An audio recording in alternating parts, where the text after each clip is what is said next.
오, 준기 오늘 공 좀 들어가는데? 네, 니 이기려고 연습 많이 했다 아이가. 한 판 더?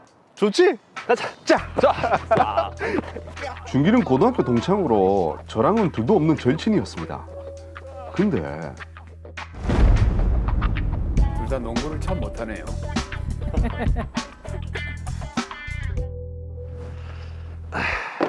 야, 왔나? 니 요새 뭐 재테크 뭐 하는 거 있나? 아, 재테크는 무슨 이제 첫 월급 받았구만. 내가 경제학자로서 얘기하는데 지금부터 젊었을 때 재테크를 해놔야지 나이 들어가 고생 안 한디. 야, 니 요즘 뭐 하나? 부쩍 재테크 얘기가 많네. 요즘에 아파트 값 장난 아니가 오른 거 알지? 설마 니 그거 투자했나? 돈 벌기 쉽더라. 야, 대학원생이 무슨 돈이 있어서? 영끌했지. 전세 끼고 갭 투자하니까 돈 얼마 안 들더라고. 근데 내가 투자한 아파트가 10억 가까이 올랐다 아이가. 돈 버는 거 어렵지 않다. 니도 한번 해봐라. 아, 됐다. 난 뭐 돈도 없는데 뭐. 에이, 남자가 이쪽 배포가 있어야지. 아, 그나저나 니 군대는? 뭐 대학원 핑계대고 연기했지. 야, 그 내가 먼저 가봐서 아는데 그 늦게 가면 손해디. 얼른 가라. 아이 뭐 그래 알았다. 커피 한잔 하자. 비율량 종목에서 빨고라고 하기. 예, 세입자님. 예? 전세 계약 연장을 안 하시겠다고요? 예. 그러면 전세금을 언제까지 드리면 될까요? 2달 안에요. 예. 뭐 일단 알겠습니다. 예.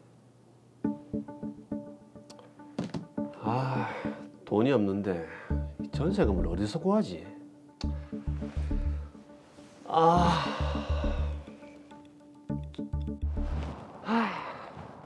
준기 왔나?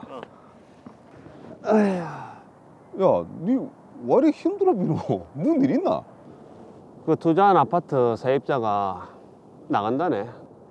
전세금을 돌려줘야 되는데 돈이 좀 모자라다. 얼마나? 한 2천만 원. 내 대출을 다 땡겼어가 더 이상 어렵고 그 사채를 쓰려니까 무섭고 이 어찌해야 되노? 그 2천만 원이면 되나? 니 혹시 내한테 돈 좀 빌려줄 수 있나? 내가 이자까지 섭섭지 않게 쳐줄게. 친구야. 그러면 그 네 자동차 있잖아. 그 양도 담보해 줄 수 있나? 돈 빌릴 동안 명의를 넘겨달라 이 말이가. 돈 다 갚으면은 다시 명의 넘겨주는 거고. 당연하지. 오케이. 내 자동차 명의 넘겨줄게. 네, 그러면 2천만 원만 빌려줘. 자동차 양도담보를 조건으로 저는 준기에게 2천만 원을 빌려줬습니다. 근데 준기는 양도담보를 제대로 시행하지 않았고 아파트 세입자도 구하지 못한 채 각종 채무에 시달렸습니다. 그러던 어느 날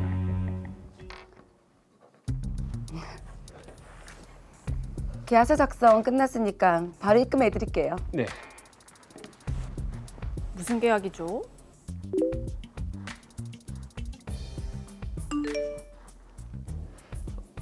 $2천만 확인했습니다. 제가 진짜 급한 사정이 생겨가지고 싸게 넘긴 거 아시죠? 그럼요, 알죠. 그럼 이제 차키랑 등록증 주시죠. 예. 여기 있습니다. 네, 감사합니다. 저렇게 차를 넘겨도 되나요? 큰일이네요.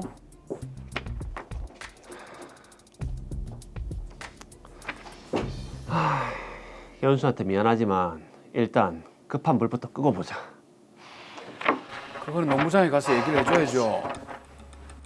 준기는 계속해서 다른 채권자들에게 변제 독촉을 받았고 결국 돌이킬 수 없는 선택을 하고 말았습니다.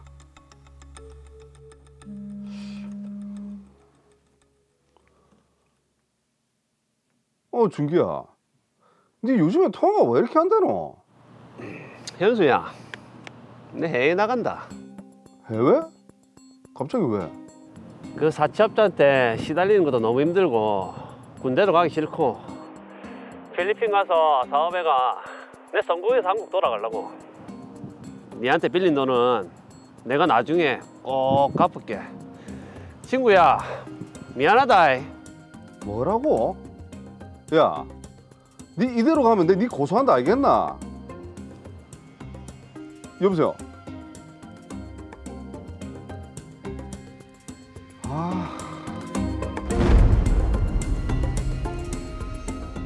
자, 이준기 씨가 뭐 필리핀에 사업을 하러 간다고 했지만 사실은 뭐 빚 독촉에 시달리다가 결국 도피를 하는 그런 상황으로 보여집니다. 필리핀 예. 가도 망합니다. 예? 그러게요. 자, 최재현 변호사님 이 사건 어떻게 보셨습니까? 네, 오랜 우정인 것 같았는데 참 안타깝습니다. 네, 먼저 이준기 씨는 이제 병역법 위반 문제가 있을 것으로 보이고요. 네. 또한 양도담보 물건인 그 자동차를 그 임의 처분한 문제도 한번 좀 짚어봐야 될 것 같습니다. 자, 우선에 이면수 씨가 이준기 씨를 고소를 하겠다라고 했는데 이게 고소가 가능한가요?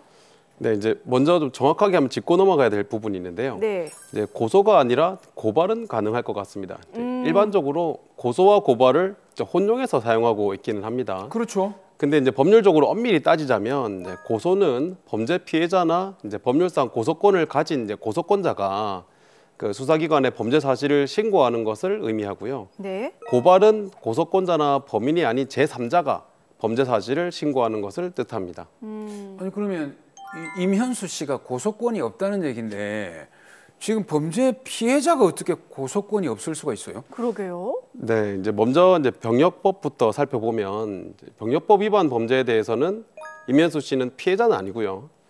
그 이준기 씨가 자동차를 임의로 처분한 것과 관련해서는 민사상 대응 외에 이제 형사상 피해자로서 대응이 가능한지 한번 살펴봐야 할 것 같긴 합니다.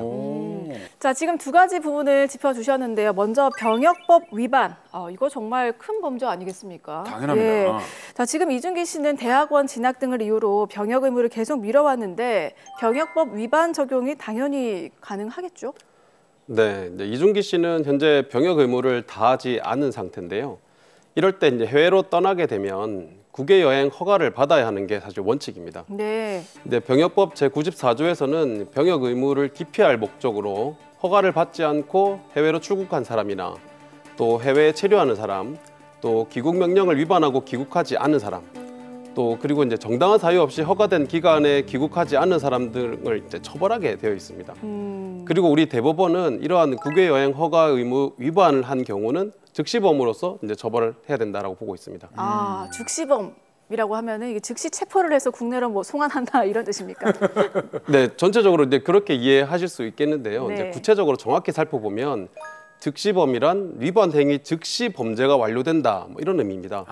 근데 실행행위가 시간이 계속될 필요가 없이 위법 행위 그 즉시 범죄가 기수에 이르는 경우 이런 경우를 즉시범이라고 하고요. 예. 이것과 이제 비교해서 범죄의 성립에 어느 정도 시간적인 계속을 필요로 하는 범죄, 뭐 예를 들면 체포죄라든지 감금죄 이런 경우는 계속범이라고 합니다. 그러니까 이제 여기서는 병역 의무를 기피할 목적으로 해외로 출국한 그 기간 연장 허가를 받지 않고 그 허가된 기간 안에 또 귀국하지 않는다. 그러면 그 즉시 병역법상 국외 여행 허가 의무 위반죄가 바로 성립을 하게 된답니다. 네. 것입니다. 병역 의무 기피 목적이 인정될 경우에는 5년 이하의 징역에 그 병역 의무 기피 목적이 아니라고 하더라도 뭐 국외 여행 허가 기간을 어기고 귀국하지 않는 경우에는 3년 이하의 징역에 처해지게 됩니다. 저 궁금한 게 지금 이준기 씨가 채무에 대한 책임을 지지 않으려고 해외를 도피를 했고 그리고 돌아오지 않는다면 네. 이게 공소시효가 계속 진행이 되다 보면 그게 지나버리고 처벌을 할 수 없는 이런 상황이 올 것 같은데 어떻습니까? 네, 역시 당부장님께서 조금 예리하게 보셨습니다. 오늘 계속 그렇네요. 네, 말씀드린 대로 국외 여행 허가 의무 위반의 경우에는 즉시범이라서 위반 즉시 범죄가 성립해서 그때부터 공소시효가 진행이 되게 됩니다. 네. 그리고 이제 공소시효가 도과해버리면 사실상 형사처벌이 어려워질 수도 있습니다. 그럼 이런 사건 경우에는 공소시효가 얼마나 지나면 형사처벌이 어려워지나요? 네, 이제 우리 형사소송법 제249조에 따를 때 장기 10년 미만 징역에 해당하는 범죄는 7년의 공소시효가, 또 장기 5년 미만의 징역에 해당하는 경우에는 5년의 공소시효가 적용이 됩니다. 근데 다만 여기서 다만 다만하면 요 뒤에 뭔가 공소시효 관련된 다른 규정이 있다는 얘긴데 뭡니까? 네, 맞습니다.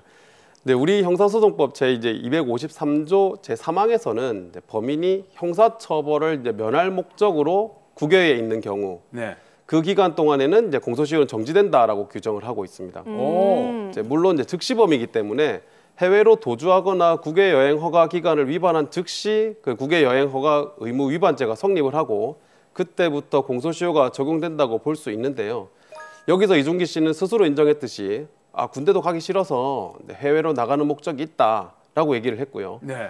이것은 결국 이제 병역법 위반에 따른 형사처벌을 면할 목적도 있는 것으로 볼 수 있어서 형사소송법 제 253조에 따라서 공소시효가 아마도 정지될 것으로 보입니다. 네, 그러니까 기준기 씨는 병역 의무도 기피를 하고 형사처벌도 면할 목적이 있으니까 공소시효가 중단이 된다. 그래서 공소시효 기간이 그대로 적용되지 않는다. 이렇게 이해를 하면 되겠네요. 네, 정확하게 보셨습니다. 자, 그러면 이준기 씨가 또 이제 문제가 있죠. 양도담보로 제공한 자동차를 지금 친구 허락도 없이 무단으로 다른 사람에게 팔아버린 이 행위도 공소시효가 정지가 됩니까?